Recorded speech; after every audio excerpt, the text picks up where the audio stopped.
죄는 도대체 누구냐? 죄는 도대체 어떤 놈이냐? 바벨탑 사건. 나를 승리하게 만드는 걸 누가 했어요? 사단이 했죠.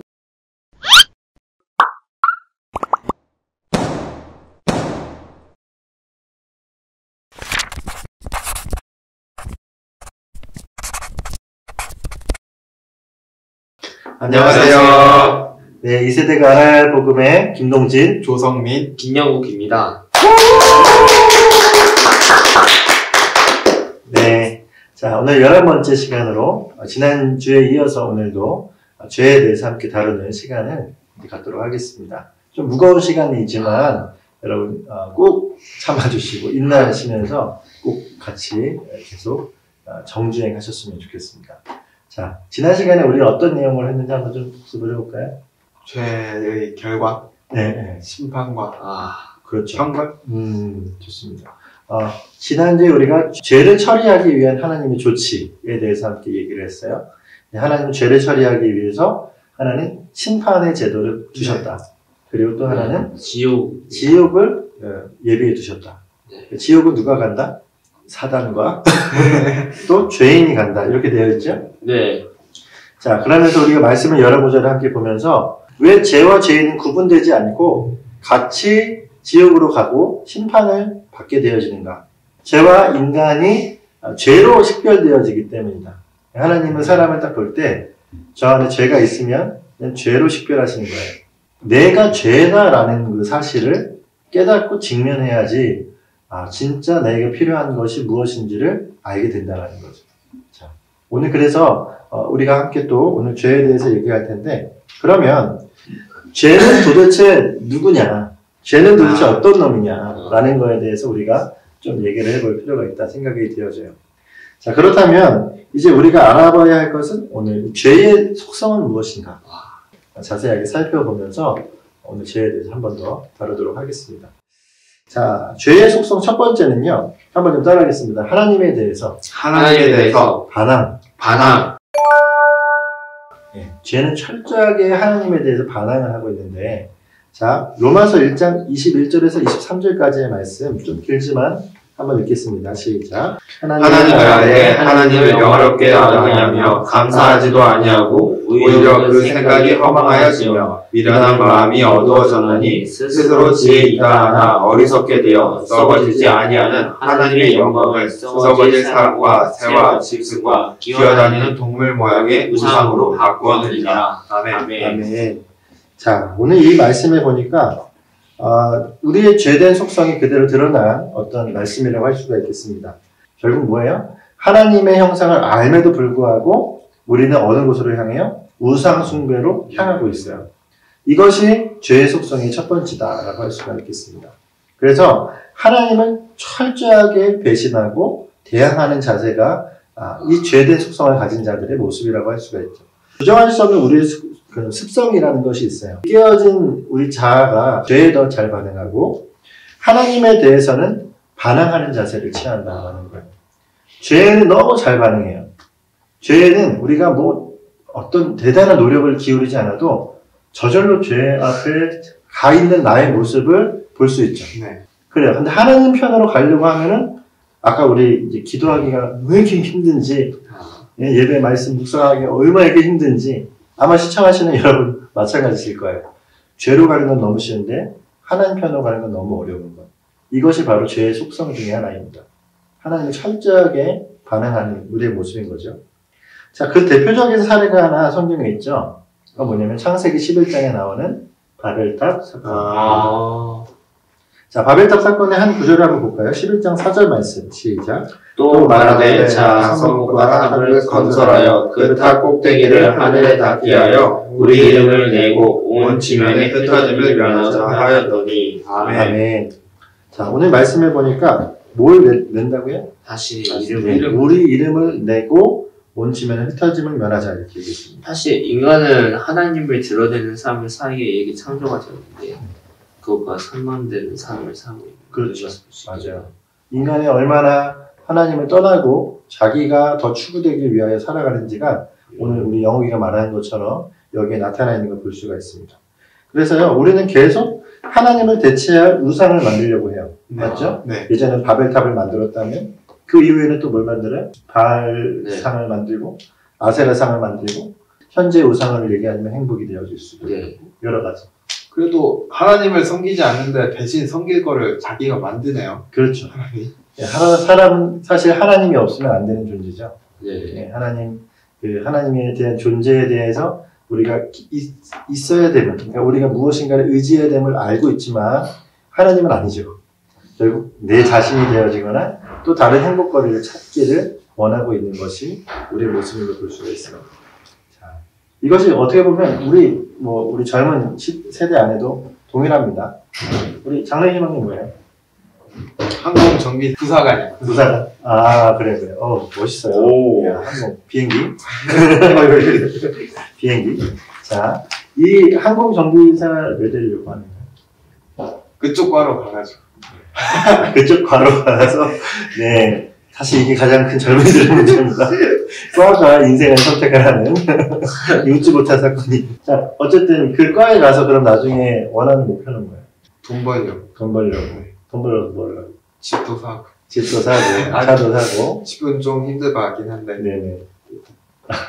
벌써부터 집은 힘들 것 같다고. 이렇게 얘기하고 있어요. 자, 우리 영어기는 자네님은 뭐예요? 맨날 바뀌긴 하는데 언제는 자동차 정비사 하고 싶기도 하고. 항공 정비사와 자동차 정비사가 제 옆에 있습니다. 자동차 정비사를 왜 하고 싶어요? 먹고 사는 그것도 있고 그리고 멋나잖아요. 멋있고. 네. 폼나잖아. 네. 맞죠? 자동차를 딱 만드는. 장래희망을 보면요. 한번 여러분 자기의 장래희망을 보면서 한번 살펴보세요. 결국에 이것이 몇 가지의 요소가 포함되어서 나의 장래희망을 결정하는 경우가 있어요. 뭐냐면 주변의 사람들의 인정받고 싶어하는 마음. 맞죠? 네. 또 하나는 평판이라고도 얘기할 수 있죠. 쟤는 저런 학교를 나왔어. 명성. 그런 그렇지, 명성 같은 거. 사람들이 명성이 자자하다 이런 얘기 하잖아요. 네. 그런 것들. 또 뭐가 있을까요? 자, 그리고 아까 말했던 것처럼 좀 소유가 필요해서 집도 사고 뭐도 사고 여러 가지가 필요해서. 그리고 또 하나는 쾌락 같은 좀 내가 안락한 곳에서 좀 이렇게 자유롭게 마음껏 떵떵거리면서 살고 싶다 라고 하는 여러 가지의 복합적인 것이 우리의 꿈을 형성하고 있을 때가 있는 걸 볼 수가 있는 거죠. 네. 자, 근데 그거는 결국에 하나님이 원하시는 방향이라고 하기보다는 내가 원하는 방향. 그리고 그것을 원하게 만드는 사단의 원하는 방향이 그 뒤에 깔려 있다는 걸 볼 수가 있어요. 네. 자, 그렇게 생각했을 때 오늘 우리가 이 구절을 한번 생각해 볼까요? 골로새서 3장 5절 말씀 한번 읽어볼게요. 시작. 그러므로 땅에 있는 지체를 죽이라. 곧 음란과 부정과 사욕과 악한 정욕과 탐심이니 탐심은 우상 숭배니라. 아멘. 자, 이 말씀해 보니까 우리의 여러 가지 음란과 부정과 사욕과 악한 정욕과 탐심 이것은 뭐라고요? 우상 숭배다. 이렇게 얘기를 하고 있어요. 자, 그러면 이거 한번 종합해 보면 이렇게 얘기할 수 있죠. 죄가 우리 안에 작용되어서 여러 가지 어떤 정욕도 될 수 있고 내가 장래희망을 꿈꿀 때 느끼는 여러 가지 사욕이 될 수도 있겠고 그리고 탐심이 될 수도 있는 여러 가지 것들이 내 안에 작용하게 되면 이것은 결국 내 안에 또 다른 우상, 숭배할 거리를 만든다. 그건 결국에 누구를 위한 것이냐? 사실 우상을 만들었다는 것, 그 우상을 진짜 숭배하려는 것이 아니라 그건 나를 위해서 만든 거예요. 예를 들면 우리가 저기 사찰 같은 데 가면은 이렇게 불상 같은 게 있잖아요. 네. 거기 절하고 비나이다 그런 것들 하는 이유가 뭐예요? 진짜 그 불상을 숭배하는 건 아니잖아요. 네. 숭배하는 게 아니라 오히려 내 소원 들어달라는 거예요. 이거예요. 그래서 내 자신, 내 자아의 소원 성취를 위해서 내가 좀 더 잘 되기 위하여서 뭘 만든 거죠. 그러니까 우상 숭배는 곧 나를 숭배하는 거예요.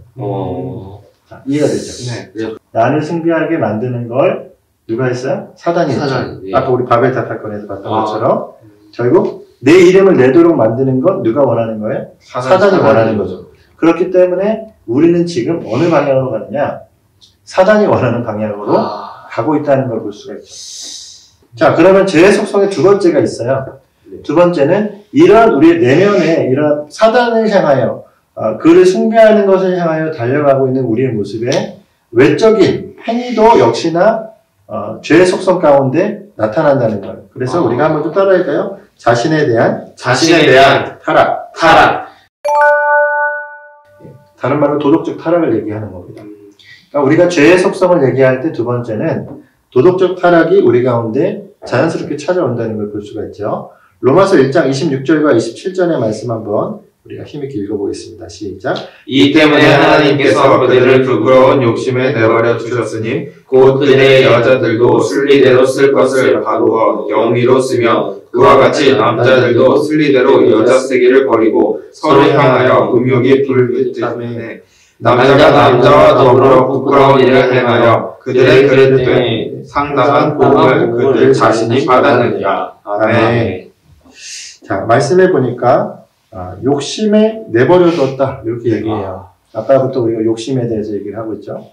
그랬더니 사람이 어떻게 되느냐, 점점 더 행위의 타락이 가중되는 거예요. 하나님이 우리를 욕심 가운데 내버려 두니까 우리는 그냥 욕심대로 행하는 거죠. 자연스럽게 욕심대로 행하면 우리는 그 욕심의 욕심을 더 원하고 중독의 중독을 더 원하는 겁니다. 나중에 우리가 다른 여러 얘기들도 있지만 오늘 말씀에서는 성에 대한 부분을 다루고 있어요. 어떻게 우리가 바뀌느냐, 이 말씀해 보니까 그냥 처음에는 음욕을 품었던 마음이 태폐적인 모습들이 이미 이 땅에 많은 부분을 차지하고 있어요. 근데 이것이 어떻게 더 가중되느냐, 나중에 가면은 이것이 성도착증과 같은 이런 우리가 그냥 우리 양심에 비추어 봐도 이건 아닌 거 아니야? 라는 생각이 들 정도의 타락한 모습을 하게 되죠. 암과 비슷하네요. 처음에는 조금이었다가 그게 점점 점점 더 커지죠. 눈치를 보고. 그렇죠. 그러니까 우리 안에 이러한 것이 아무도 모르는 내 안에서의 죄가 점점 더 강해지는 거예요. 그런 모습이 나중에는 어디까지 가느냐, 동성애와 같은 영역까지도 가게 됩니다. 그래서 26절과 27절의 이 말씀을 동성애가 죄다라는 것을 이제 밝히는 구절로 생각을 하잖아요. 맞죠? 네. 맞아요. 근데 우리가 그렇게만 볼 수 없는 것은 이 말씀은 더 중요한 말씀이에요. 그러니까 동성애도 마찬가지죠. 네. 근데 그것뿐만 아니라 이 말씀이 말하는 것은 죄의 끝이 어디인지를 잘 보여주는 겁니다. 예를 들면 성적인 죄의 끝이 어디예요? 이 순리를 영리로 쓰는. 그래서 이것이 이제 동성애와 같은 어떻게 보면 죄의 끝자락에 있다라고 우리가 볼 수 있다라고 할 수가 있는 거죠. 점점 망가져가는 거예요. 그렇죠. 내 스스로 망가지는 걸 스스로가 알아차릴 때는 이게 늦을 정도로 이제 그 사람을 망가뜨리는. 마약도 마찬가지죠. 네. 이러한 것이 계속 나의 욕구를 계속 무엇인가 채우려고 하다가 결국 중독되어집니다. 이런 일 가운데 있는. 자, 이것이 이제 도덕적 타락의 모습입니다. 결국에 우리가 욕심대로 내버려두고 죄된 모습으로 내버려두면 사람은 병들어갑니다. 점점 타락해 간다는 거예요. 또 우리가 하나 볼 수 있는 것이 이것이 그냥 동성애 영역뿐만 아니라 사회적인 부도덕에 대한 영역도 마찬가지예요. 로마서 1장 28절에서 31절 말씀 시작. 또한 그들이 마음에 하나님 두기를 싫어하며 하나님께서 그들을 그 상실한 마음대로 내버려 두사 합당하지 못한 일을 하게 하셨으니 곧 모든 불의, 추악, 탐욕, 악의가 가득한 자요 시기, 살인, 분쟁, 사기, 박독이 가득한 자요 수근수근하는 자요 비방하는 자요 하나님께서 미워하시는 자요 능욕하는 자요 교만한 자요 자랑하는 자요 악을 도모하는 자요 부모를 거역하는 자요 우매한 자요 배악하는 자요 무정한 자요 무자비한 자라. 네. 아마도 성경에 모든 이 부도덕함이 다 써있는 것 같이 부도덕한 모습들, 행위들이 나타나는 걸 볼 수가 있습니다. 죄는 동성애뿐만이 아니라 이 사회적인 모순덩어리들, 부도덕함을 모두 다 수반한다라는 걸 오늘 여기서 보여주는 거죠. 그리고 사회적인 모순을 가져다주는 타락이 바로 우리의 죄성 때문에, 죄의 본성 때문에 일어나는 것이다. 죄의 속성이다라는 걸 얘기하는 거예요. 자, 그래서요, 우리가 이러한 부도덕함을 보면서 생각할 수 있는 건 사람에게 가능성이 있을까요? 없을까요? 그렇죠. 저는 아무리 봐도 성경을 보면 사람은 가능성이 없다라는 결론이 나올 수밖에 없습니다. 그런데 우리 이 살아가는 세상은 어떻죠? 뭔가 사람에게 희망이 있는 것처럼 그렇게 말하는 현실을 보는 것 같아요. 이걸 우리 속칭 인본주의적인 세계관이라고 얘기하죠. 네. 거기 많은 이제 인간의 가능성을 염두에 둔 여러 가지 시도들이 많이 있고, 또 뭐 철학이나 어떤 뭐 질서나 어떤 이념이나 이런 부분으로 많이 작용을 하죠. 사상도 마찬가지고요. 넌 할 수 있어 하면서 그렇죠, 맞아요. 괜찮아. 네. 너 잘못이 아니야. 그렇죠. 아, 네. 맞아요. 위로하고 자책감 주면 안 되고, 죄에 대해서 얘기하면 안 되고, 이것이 세상에 쫙 깔려 있는 지금의 어떻게 보면 보편적인 문화의 모습이에요. 하지만 그것이 얼마나 허황된 것인지를 우리는 다 알고 있습니다. 인간의 내면을 쫓아가 보면은 그 누구도 선한 데가 없다. 우리가 뭐 어떤 정치인들이나 아니면 네. 사회 유명 인사들을 봐도 결국 그들의 끝자락에 보면은 그들이 부도덕함에 모두 다 노출되어 있는 걸 볼 수가 있어요. 그가 정의를 외치건 아니면 그가 어떤 뭐 평화를 외치건 결국에 자기 자신의 행동은 나 자신도 해결을 못하는 모습을 가지고 있는 것을 볼 수가 있어요. 얼마나 이율배반적인 그런 모습이에요. 그래서 인간과 사회는 낭만적으로 보는 것이 아니다. 낭만적으로 보는 시각이 아니라 인간을 제대로 이해해야 한다는 것을 볼 수가 있다. 볼 수가 있겠습니다. 네. 자, 우리 마지막 하나를 또 좀 보고 오늘 마무리하면 좋겠는데요. 죄의 속성은 세 번째가 있습니다. 한번 좀 따라하겠습니다. 죄의 결과물을 생산한다. 결과물을 생산한다. 죄는요, 곧 죄를 낳습니다. 야고보서 1장 15절 말씀 한번 읽어볼까요? 시작. 욕심이 잉태한즉 죄를 낳고 죄가 장성한즉 사망을 낳으니라. 자, 욕심이 잉태한즉 죄를 낳는다고 하면은 죄가 나중에 나오고 욕심은 앞에 나오는 것 같죠? 네. 13절의 말씀을 좀 염두에 두고 여러분 한번 보십시오. 그러면 이 욕심이라고 하는 것이 결국 무엇을 얘기하는지 알 수 있어요. 자, 욕심은 결국에 죄인을 얘기합니다. 그래서 오늘 이 말씀을 한번 살펴볼 수 있는 게 에베소서 2장 3절 말씀에 이렇게 되어 있습니다. 전에는 우리도 다 그 가운데서 우리 육체의 욕심을 따라 지내며 육체와 마음이 원하는 것을 하여 다른 이들과 같이 본질상 진노의 자녀였더니 라고 얘기합니다. 아까 야고보서 말씀에 욕심이 잉태한즉 죄를 낳는다. 그러니까 죄인은 죄를 낳는다. 죄는 죄를 낳고 죄가 장성하면 그것이 사망이 된다. 이렇게 얘기를 하고 있습니다.